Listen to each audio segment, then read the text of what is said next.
Welcome again. This is the final set for the CBSE paper 3, December 2015. Now the first question here is, in which of the following author's theory primate city focuses on agglomeration and cumulative effects of agglomeration in the growth of large city? So Jefferson was the one who talked about the concept of primate city. So the correct answer is Mark Jefferson. Next, which of the following activity do not come under the scope of drought prone area program? As the name suggests, it's drought prone area program. So it is aimed to deal with the areas which are under the impact of drought or desertified. So management of irrigation, soil conservation and afforestation and restructuring of cropping would definitely be important, but it is not aimed for flood control because since it's a drought prone area, there is no meaning of putting flood control here. So fourth would be the incorrect choice. The next, which of the following forces has exponentially movement emanating from the center to other areas? So this is a kind of movement which is known as centrifugal movement. If the movement is towards the center, we call it as centripetal movement. So it's just the terminology that you need to know. So the answer here would be centrifugal. Next question. Growth pole model was given by Peru. We have covered the growth pole model in one of our lectures, so you can just refer to that slide or that video for details. The next is, under TCPO, there were planning regions that were demarcated. So this we have covered under the concept of planning. So TCPO is the Town and Country Planning Organization, and it gave 13 macro regions and 35 meso regions. It's just based on your knowledge. The next is, you have to match the zones with their characteristics. So when I say zones with their characteristics, I mean to say ecumene is the region which is highly occupied. Non-ecumene is an empty space. So non-ecumene with the empty space of no foreseen development is correct. Common in the area of desert or ice belts of Antarctica, I could say. Then you have intensive ecume. So it would be the area of industrial pattern and intensive agriculture where there is lot of population involved. So the correct choice would be this. Sporadic means random growth. So you have scattered economic activities here and there. And finally you have extensive ecumene in the extensive type of agriculture. So extensive goes with extensive and intensive goes with intensive. The best way to solve this question. Next, the first master plan of Delhi was laid by the Ford Foundation team in India. And this was laid on 1st September 1962. So that's the correct answer here. Next question. You have to match the theories and the details of the theory. So you have the central place theory. Central place theory talked about the hexagonal structure that we have already covered in one of the classes previously. Then you have the multiple nuclei theory that talks about the land patterns in the large cities around a center. So that's the multiple nuclei. Then you have law of retail trade that talks about the proportion of trade from the two towns. So you have 4 would be the correct option here. And breaking point theory talks about the breaking point till where the customer would like to go from city A and city B. So 2 would be the correct match for this. So you have 3, 1, 4 and 2 as the correct option. Next question. You have the various zones and you have to match them with the functionalities here. So if I say some zone, it would be a highly congested zone with high density near the center of the city. So I could say the residential belt with high density near the center of the city would be the correct match. Then zone of assimilation would be the area of redevelopment. Suburban area would be the area of low density housing, and finally zone of discard would be the region where you have lot of vacant properties and not a good market for retail purposes and wholesale purposes. So you just have the warehousing and godowns there. So you have that in the zone of discard. So 1 would be the correct match. So you have 4, 3, 2 and 1 as the correct match. Next question. You have to match the parks with the state. So Gundi National Park is located near IIT Madras, so Chennai, Tamil Nadu would be the correct option. You have Fossils National Park in Mandla, Madhya Pradesh. So here you have the fossils of the plant that are preserved. Brahmagiri National Park in Kurg district of Karnataka. And finally Rohia National Park in Himachal Pradesh. So those would be the correct match. Next, Indian economy is diversifying its base towards non-primary activities. That's correct. So we are moving from primary activity to secondary, and finally highest focus of our activities is towards the tertiary activities or the service sector. During post-independence period, service sector was slow, but gradually it is increasing its contribution to the GDP. Now for this question we will use the same image that we did in paper 2. So you can download these images from doorsteptutor.com, where we are providing the detailed explanations. So as you can see, the agriculture is declining its trend, but post-independence you have the service sector that has increased its role from say around 30% to 59% in contribution in GDP. So it has nearly doubled from, I could say, 30% to 60% in terms of GDP from in the post-independence period. Next is Rajasthan Canal draws water from which of the following rivers? So Rajasthan Canal draws its water from Satluj and Beas rivers. It is also now known as Indira Gandhi Canal post the assassination of Indira Gandhi. Which of the following union territory or state has continuously maintained a favorable sex ratio? The correct answer is Kerala.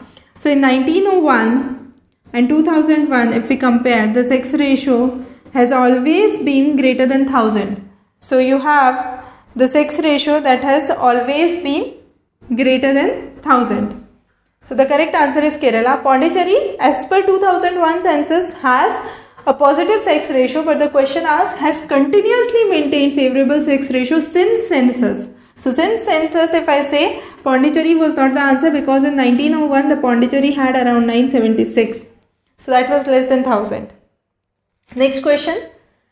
Now this similar question on the GDP, population and area was asked in paper 2 as well. Here what is asked is GDP share was greater than the share of population, and there it was asked less than the share of population. So the correct answer are the states of Maharashtra, Tamil Nadu, Karnataka, Punjab, Haryana, Andhra Pradesh, Kerala and Gujarat. So as you can see, all the region in the pink would be GDP having greater than population and area share. So these states would be the states that would be covered under this. Next, which of the following states have recorded the highest population as per 2001 census? The state with the highest population is Uttar Pradesh, around 19.96 crore, and the state with the least population on the other hand is Sikkim, with around 6 lakh of people, 6.07 I could say. So 6 lakh of people. Next, which of the following region is known as the rice bowl? The Krishna Godavari Delta region in India is known as the rice bowl region. It is also known as, due to huge production of egg, it is also known as the egg bowl of Asia. Next, which of the following can be represented by means of choropleth map? Now, here you have an example of choropleth map. So what we are trying to do is, we are trying to give different texture or different shading to different areas to show the pattern. So this is least. So white is least and dark blue is the highest value of unemployment, for example. So this, what we are trying to do is, we are trying to make it area specific. So we are trying to represent it by means of, so the most common data we use is either population density or per capita income for these kinds of maps. So population density would, as I said, would be under choropleth. So next question similarly based on that. So rural and urban population I can mark by dots and spheres.